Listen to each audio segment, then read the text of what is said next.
राधे राधे मित्रों, स्वागत है आपका मेरे YouTube channel reaction by Shriyash में। आज हम ऐसा इंटरेस्टिंग वीडियो देखने वाले हैं जिसमें गुरुजी यह बताते हैं कि जन्म और मृत्यु क्यों ज़रूरी है, इसका क्या कारण है। चलिए देखते हैं इस वीडियो में। लेकिन उससे पहले अगर आपने मेरे चैनल को लाइक नहीं किया है तो लाइक कर लीजिए, शेयर नहीं किया तो शेयर कर लीजिए, सब्सक्राइब करना बिल्कुल ना भूलें और कमेंट में जय श्री राधे लिखना ना भूलें। चलिए देखते हैं गुरुजी क्या कहते हैं इस बारे में। शरीर दो हैं, एक स्थूल एक सूक्ष्म शरीर। अब आप समझिएगा, जब हमारा ये शरीर जल जाता है चिता में, तो नरक और स्वर्ग कौन जाता है?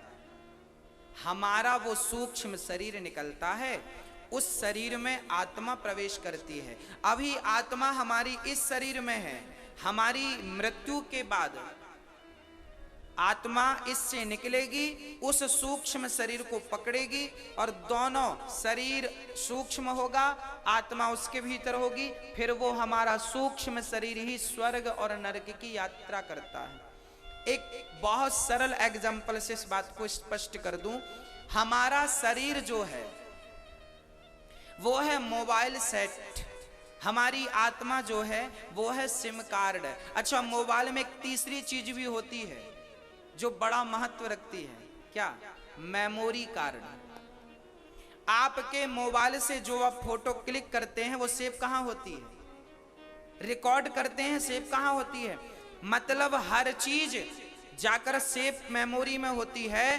तो एक्चुअली हमारे शरीर में भी ईश्वर ने एक मेमोरी फिट कर रखी है जो आपके पाप और पुण्य को लोड करती जाती है, अच्छाई बुराई को लोड करती जाती है। वही है मेमोरी कार्ड, उसी को हम सूक्ष्म शरीर कहते हैं, वही निकल के जाती है। ये शरीर तो यहीं पड़ा है, वो निकल कर गई। अच्छा, मरने के बाद क्या होता है वो भी सुन लीजिए। जब हम मरे तो हमारा वो सूक्ष्म शरीर निकला, आत्मा उसमें प्रवेश की, ये सीधे जाते हैं भगवान के पास। इनको कौन ले जाता है? यमदूत। यमदूत ले जाता है यमपुरी। यमपुरी में यमराज मिलते हैं, यमराज फिर हमें ले जाते हैं भगवान के पास। हमारे कानून में भी एक प्रावधान है कि कोई भी अपराधी को पुलिस पकड़ती है तो 24 घंटे के पहले उसको जज के सामने पेश करना पड़ता है, हाँ या ना? कानून हमारे भारत का ऐसा है। उसी प्रकार यमराज जिसे भी पकड़ते हैं, पापी को पुण्यात्मा को, उसे 24 घंटे के भीतर भगवान के सामने पेश करना पड़ता है। तो भगवान के सामने हमें ले जाके बिठाया गया, भगवान बैठे हैं सामने, बाजू में आपको बिठाया, वहां पर एक बहुत बड़ी टीवी लगी है भगवान की। तो आपकी जो मेमोरी थी ना, उस टीवी में भगवान कॉपी करके अपने कंप्यूटर में और उसमें लगा देते हैं। फिर आपके जन्म से मृत्यु तक आपने जो अच्छा या बुरा किया है, आपके साथ बैठकर भगवान देखते हैं। देख, तूने ये गलत किया, ये गलत कर रहा है, ये पाप कर रहा है, ये ऐसा अच्छा कर रहा, जो भी आपने किया भगवान के सामने आप बैठकर देखते हैं। और गलत कामों में आप बड़े शर्मिंदा होते हैं, अच्छे कामों में आपको खुशी मिलती है। भगवान ने पूरी पिक्चर आपको दिखाई, और जब पूरी पिक्चर खत्म हो गई तो यमराज से कहा, इनका हिसाब किताब क्या हुआ? तो यमराज कहते हैं, इनके 5 किलो पाप निकले हैं, 100 ग्राम पुण्य निकले हैं। भगवान ने निर्णय दे दिया, पाप तुम्हारे ज्यादा हैं, इसलिए जाओ पाप का फल भोगो। तो 84 लाख योनियां जो हैं, कुत्ता, बिल्ली, चींटी, नाली का कीड़ा, मच्छर, मक्खी और ना जाने क्या क्या, ये 5 किलो पाप जब तुम्हारे निकलते हैं तो 5 किलो पाप को भोगने के लिए भगवान तुम्हें इसी मृत्यु लोक में भेजता है। चींटी बनाकर, मच्छर बनाकर, नाली का कीड़ा बनाकर, सुअर बना के, कुत्ता बनाकर, बिल्ली बनाकर, जाओ अपना चमगादड़ बनाकर जाओ, जाओ अपने पापों का फल भोगो। 5 किलो पाप जो तुमने कमाए थे वो तुम्हें भोगना पड़ता है। जब तुम सारे पाप भोग भोगा के खत्म हो गए, तब फिर भगवान के पास गए। भगवान बोले, अब तुम्हारे पापों से तुम्हें मुक्ति मिल गई है, अब तुम्हें हम फिर मनुष्य का तन दे रहे हैं, एक अवसर दे रहे हैं, अब गलत ना करना, अब गलती करोगे तो फिर देखो तुम्हें चींटी और कुत्ता, बिल्ली 84 का कुचक्र काटना पड़ेगा। इसलिए भगवान तुम्हें फिर मनुष्य, इसलिए तो ये कहते हैं ना संत लोग, बड़े भाग्य मानुष तन पावा, तो तुम्हारे 100 ग्राम पुण्य के बल पर तुम्हें ये मनुष्य का तन मिला है। इस मनुष्य के तन को पाकर जितना अच्छा कर सकते हो कर लो, क्योंकि चींटी कभी पुण्य नहीं कर सकती। अच्छा, चींटी को पुण्य पाप कुछ नहीं लगता, शेर को पुण्य पाप कुछ नहीं लगता, हाथी को पुण्य और पाप के चक्र में कोई पड़ा है तो केवल मनुष्य। बाकी 84 लाख योनियां जो हैं ये हमारे ही पापों का फल, हमें ही तो नाली का कीड़ा बनना पड़ता है अपने कर्मों के कारण। तो ये सब भोग योनियां हैं। कहते हैं नरक यही है, यही तो नरक है, नाली पे कीड़े पड़े हैं, ये कौन है? ये नरक है। यही तो आना पड़ेगा हमें नरक की। अत्रैव स्वर्ग अत्रैव नरका, स्वर्ग नरक यहां भी है, स्वर्ग नरक वहां भी है।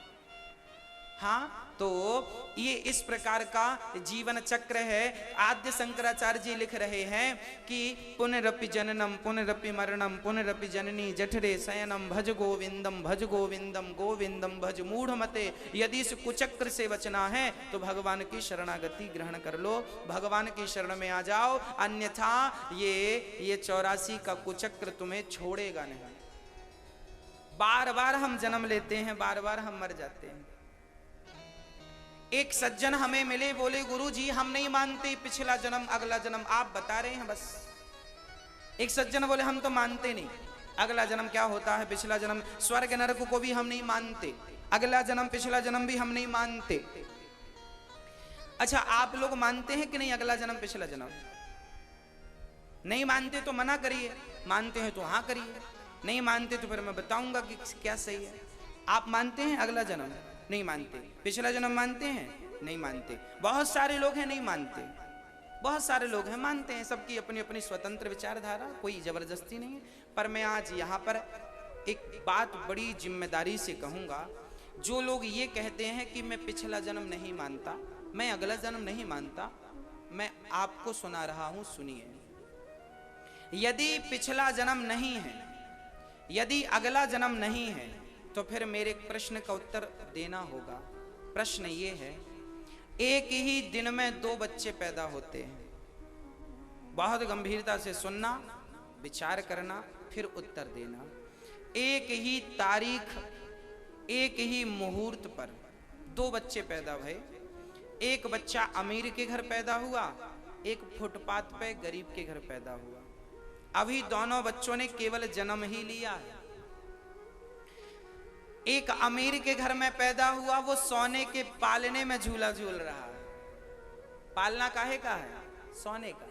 और ये गरीब का बच्चा जो है, इसकी माँ मजदूरी करती है तो साड़ी को एक पेड़ से बांधती है तो दूसरा छोर दूसरा पेड़ से बांधती है और साड़ी का झूला बना करके झूलाती है।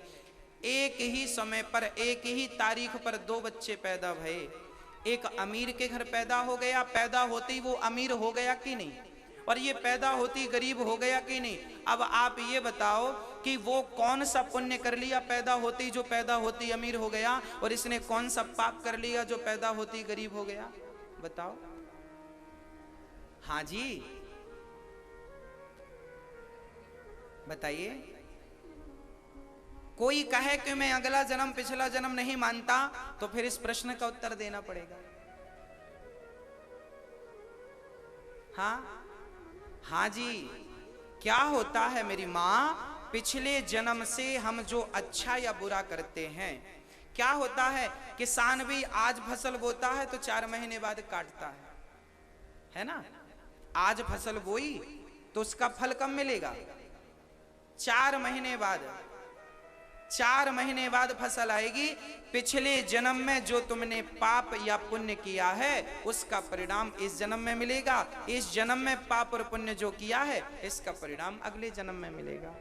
तो देखा आप सभी लोगों ने, गुरुजी ने कितने स्पष्ट और सरल तरीके से बात समझाई। अगर आपको आज की वीडियो अच्छी लगी हो तो मेरे चैनल को लाइक करें, शेयर करें या सब्सक्राइब करें, और कमेंट में राधे राधे लिखना बिल्कुल ना भूलें। ऐसे वीडियो लेकर मैं आपकी सेवा में फिर हाजिर होऊंगा। तब तक के लिए जय श्री राधे, जय श्रीमन नारायण। राधे राधे, राधे राधे, राधे राधे।